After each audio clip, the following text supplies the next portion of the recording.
Thank you, Madam Chair. I rise to oppose this amendment as well.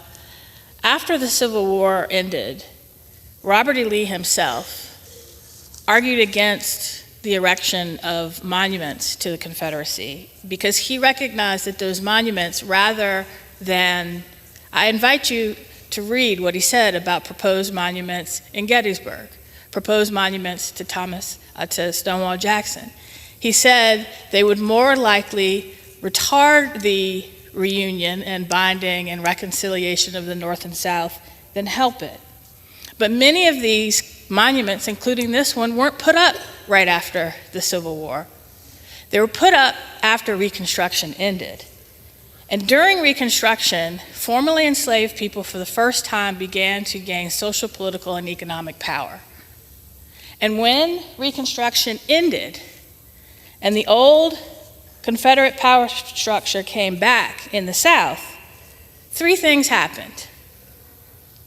Through the use of voter suppression, racial terror, and propaganda, efforts were made to say to Black Americans who finally started to gain in the promise of our founding documents, stay in your place. The lost cause narrative was part of that. Many of these monuments were a part of that. And they were put up in response to Reconstruction, in response to the gains of the Civil Rights Movement, and we're in that backlash, frankly, right now.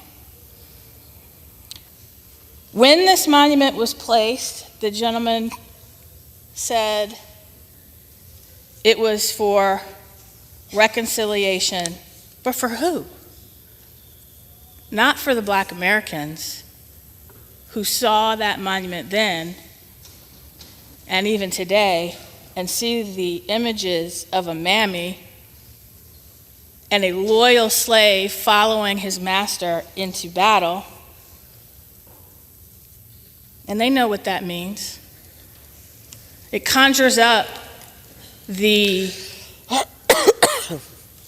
stereotypes that were used to help build the lie of white supremacy. The stereotypes that were used to help convince Black people to stay in their place. And that is part of why the commission said this monument should come down and why this amendment should be defeated.